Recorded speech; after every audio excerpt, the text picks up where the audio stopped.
Ethan had always believed that getting lost was something that happened to careless people, the kind who ignored maps and instincts alike. Yet there he was, standing on the side of an empty highway, surrounded by endless trees and a sky slowly darkening into shades of gray. His phone showed one weak bar of signal, blinking like a warning, and the battery sat stubbornly at 5%. The wilderness felt too quiet, as if it were watching him make the same mistake over and over again, expecting someone to come when no one ever did. That he hadn't planned to travel this far. The trip was supposed to be short, just a way to clear his head after another argument with Ryan. Or rather, after another silence. Ryan had stopped arguing months ago. Now he simply nodded, replied late, and forgot things that once mattered. Birthdays. Promises. Even the way Ethan used to laugh when he was nervous. 2 years ago, Ryan had been everything Ethan wanted. Attentive. Warm. The kind of person who held his hand in public without hesitation. But lately, Ryan felt more like a roommate than a boyfriend. Their conversations had shrunk into routine questions. Did you eat? I'm busy tonight. That we'll talk later. Later never came. Ethan leaned against his backpack and closed his eyes, letting the memories settle uncomfortably in his chest. The last time he tried to explain how lonely he felt, Ryan had sighed and said, "You're overthinking it, Ethan. We're fine." But fine, Ethan had learned, was just another word for neglected. A cold breeze cut through his jacket, pulling him back into the present. He looked around again, hoping to recognize something, anything, but the road stretched endlessly in both directions. No houses. No cars. Just asphalt and trees. His phone buzzed weakly. One new message, from Ryan: "Sorry, I fell asleep. We'll talk tomorrow, okay?" Ethan stared at the screen until it dimmed. Tomorrow. Always tomorrow. He typed a reply, erased it, then typed again: "That I'm stranded on a highway.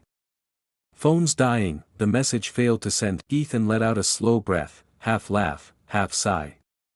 Even now, even when he actually needed him, Ryan wasn't there. It felt ironic in a way that hurt more than it should have. He had traveled miles to escape a relationship that already made him feel lost, only to end up physically lost too. Rain started falling without warning, soft at first, then heavier. The road darkened, and the air grew colder. Ethan pulled his jacket tighter, trying not to panic. He told himself that someone would pass by eventually. They always did in movies, but real life wasn't a movie. Minutes passed. Then more. The silence pressed against him, and with it came the familiar feeling, the one he carried even back home. The feeling of being invisible. Of needing someone and knowing, deep down, that no one was really coming. That he thought about Ryan again. About how their first year together had been full of late-night talks and shared dreams. About how Ryan used to say, "I'm always here, no matter what." Somewhere along the way, those words had turned into empty echoes. Ethan wondered when love became something you had to beg for. The rain soaked through his shoes, and his phone finally shut off completely. He slipped it into his pocket, suddenly aware of how alone he truly was. No signal. No connection. No one to call. That's when he saw the headlights. At first, they were distant, just two small dots cutting through the rain. Ethan's heart jumped, and without thinking, he stepped closer to the road, raising his hand. The lights grew brighter, slower. A large truck emerged from the darkness, its engine humming low and steady. It didn't speed past him. It slowed. The truck pulled over a few feet ahead, and the passenger window rolled down. A man leaned slightly toward the opening, his face partially shadowed by the dim interior light. "You okay?" the man asked, his voice calm but cautious. Ethan nodded too quickly. "Yeah, well, no. I'm lost. My phone died."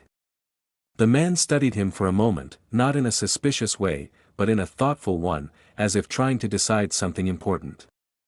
He looked to be in his mid-30s, with tired eyes and a quiet presence that felt oddly reassuring. "I'm Marcus," he said finally.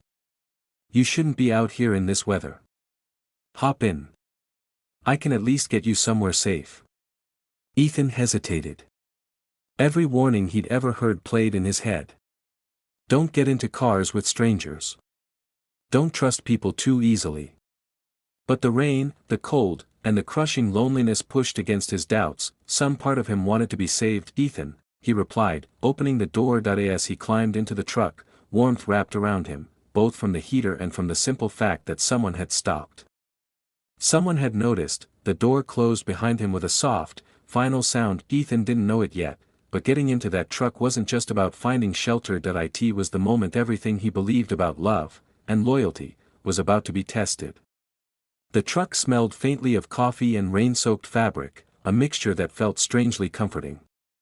Ethan rubbed his hands together as the heater warmed his fingers, his body slowly thawing from the cold he hadn't realized had settled so deeply into him. Marcus drove in silence for a few minutes, giving Ethan space. The road ahead was barely visible through the rain, illuminated only by the steady sweep of the headlights. You can relax, Marcus said gently.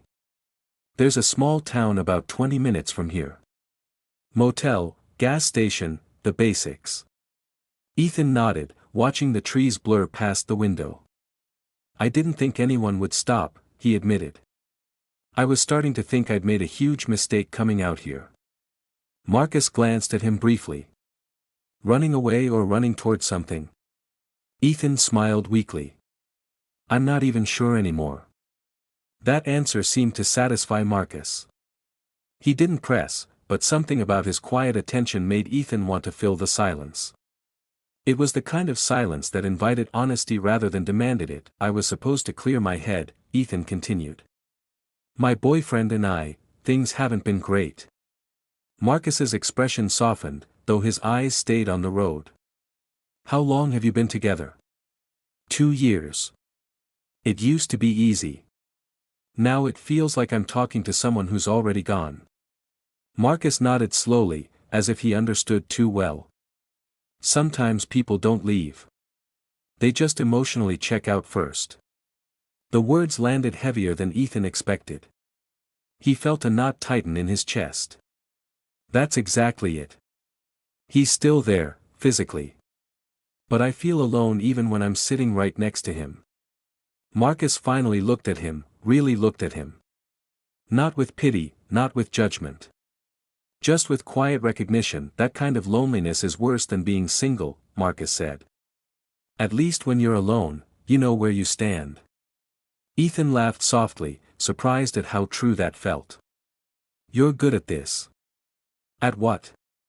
Listening. Marcus smiled faintly. Occupational habit. Long drives. You end up learning a lot about strangers. They drove on, the rain easing into a mist. Ethan found himself talking more than he had in months. He told Marcus about Ryan's missed calls, the cancelled plans, the way he always seemed to choose work, friends, or even sleep over spending time together. I keep telling myself I'm being dramatic, Ethan said. But it hurts feeling like I care more than he does. Marcus was quiet for a moment. Can I be honest with you? Please. If someone makes you feel like you're asking for too much just by wanting to be seen, that's already a problem. Ethan swallowed. No one had said that to him before.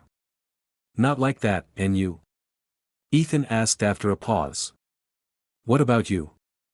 You talk like someone who's been there. Marcus let out a slow breath.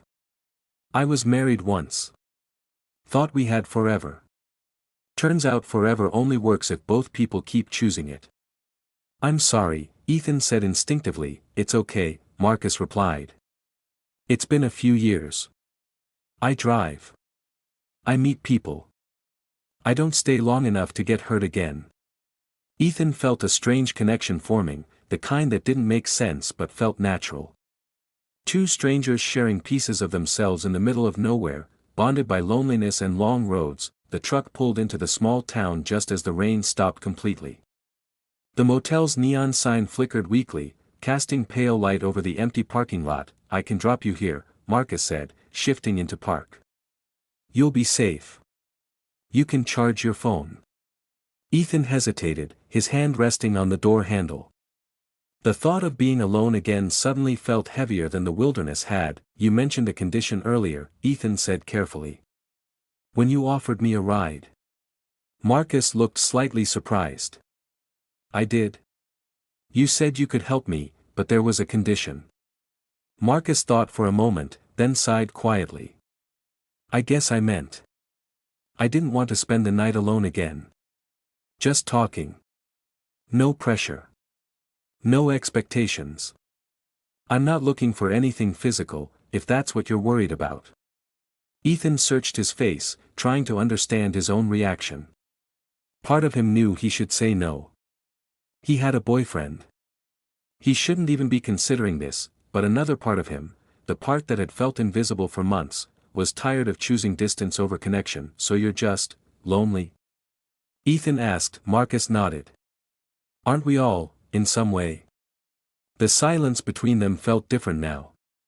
Not empty, but charged. Ethan thought about Ryan, about the unread messages and postponed conversations. About how no one had looked at him the way Marcus had just now in a very long time. I shouldn't, Ethan whispered, more to himself than to Marcus. Marcus didn't move. Then don't. I don't want to be the reason you regret anything. Ethan closed his eyes briefly. When he opened them, his decision was already made. Just talking, he said. That's all. Marcus nodded slowly. That's all. They stepped out of the truck and walked toward the motel together, two strangers carrying different pasts and the same quiet hunger for connection. Ethan told himself it wasn't cheating, but as the motel door closed behind them, his heart was already beating like it knew he was crossing a line he might not be able to uncross. The motel room was small, dimly lit by a single lamp near the bed. The air carried the faint scent of detergent and old carpet, the kind of neutral smell that made every place feel temporary. Ethan sat on the edge of one of the beds, his hands resting on his knees, unsure what he was supposed to feel now that he was no longer alone. Marcus placed his jacket over the back of a chair and stayed standing, as if he were afraid of taking up too much space. For a moment, neither of them spoke. The silence felt different from the one in the truck, heavier, more intimate. I'm glad you came in, Marcus said finally. I didn't want to push you. Ethan nodded. I didn't feel pushed. That was the truth, and it scared him more than anything else. They talked at first about simple things. Where Ethan grew up. How Marcus ended up driving trucks. Stories that didn't carry much weight on their own, but somehow felt meaningful in the quiet of the room. The more they spoke, the more Ethan felt a sense of ease he hadn't experienced in months. With Ryan, every conversation felt rushed, interrupted by notifications or obligations. With Marcus, time felt suspended. Like there was nowhere else they needed to be. I forgot what it feels like to be listened to, Ethan said softly. Marcus looked at him. You deserve that. Everyone does. The words weren't dramatic, but they settled deep inside Ethan. He realized, with a sudden ache, that he couldn't remember the last time Ryan had said anything like that to him. They sat closer now, not intentionally, but naturally. Their shoulders brushed. Neither of them pulled away. I feel guilty, Ethan admitted. Even being here feels wrong. Marcus didn't deny it. It might be. But feelings don't disappear just because they're inconvenient. Ethan let out a quiet laugh. That's the problem. I don't know what I'm feeling anymore. Marcus reached out, slowly, giving Ethan enough time to stop him. When his hand finally rested over Ethan's, the touch was gentle, almost hesitant. The world didn't explode. Nothing dramatic happened, but something shifted. Ethan felt warmth spread through his chest, the kind that came from being chosen, from being seen. It wasn't desire in the way he had imagined cheating would feel. It was softer.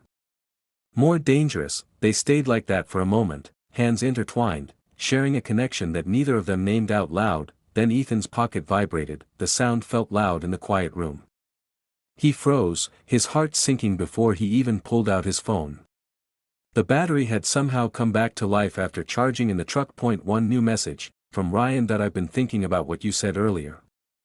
I know I haven't been present. I'm sorry. I don't want to lose you. Ethan stared at the screen, his throat tightening. The words he had waited months to hear arrived at the exact moment he no longer knew what to do with them. Marcus noticed the change in his expression. Is everything okay? Ethan didn't answer immediately. He slowly withdrew his hand, the warmth fading as reality returned. "It's my boyfriend," Ethan said. "Now he wants to talk. Now he cares." Marcus nodded, understanding more than Ethan had expected. "That's usually how it goes." Ethan stood up and walked toward the window, staring out at the empty parking lot. He felt like he was standing between two versions of himself, the one who had stayed too long in a relationship that made him feel small, and the one who had just crossed a line he never thought he would. "I didn't plan this," Ethan said. "I didn't even realize how lonely I was until someone else noticed." Marcus joined him by the window, keeping a careful distance. "Loneliness makes us reach for things we don't fully understand." Ethan looked back at him. "I don't want to hurt anyone. Not Ryan. Not you." Marcus gave a sad smile. "Sometimes you can't avoid hurting people. You can only choose who you're honest with." The room felt heavier now, filled with words that couldn't fix anything. Ethan realized that whatever he did next would change something permanently. He couldn't go back to pretending he was fine. He couldn't pretend this moment hadn't mattered. "I think I need to leave," Ethan said quietly. Marcus didn't argue. "That's probably the right choice." Ethan hesitated at the door. "I'm sorry for giving you hope." Marcus shook his head. "You didn't give me false hope. You reminded me I'm still capable of feeling something. That's enough." Ethan nodded, unsure what else to say. He stepped out into the hallway, the door closing softly behind him. The motel felt colder now, emptier than it had moments before. As he walked toward the exit, phone still in his hand, Ethan finally understood the truth he had been avoiding, that he hadn't gotten lost in the wilderness that night, that he had been lost long before that, lost in a relationship where he felt unseen, and lost in himself for staying. The truck had only shown him what he was already missing, and now, for the first time, he had to decide whether he was brave enough to stop running and start choosing himself.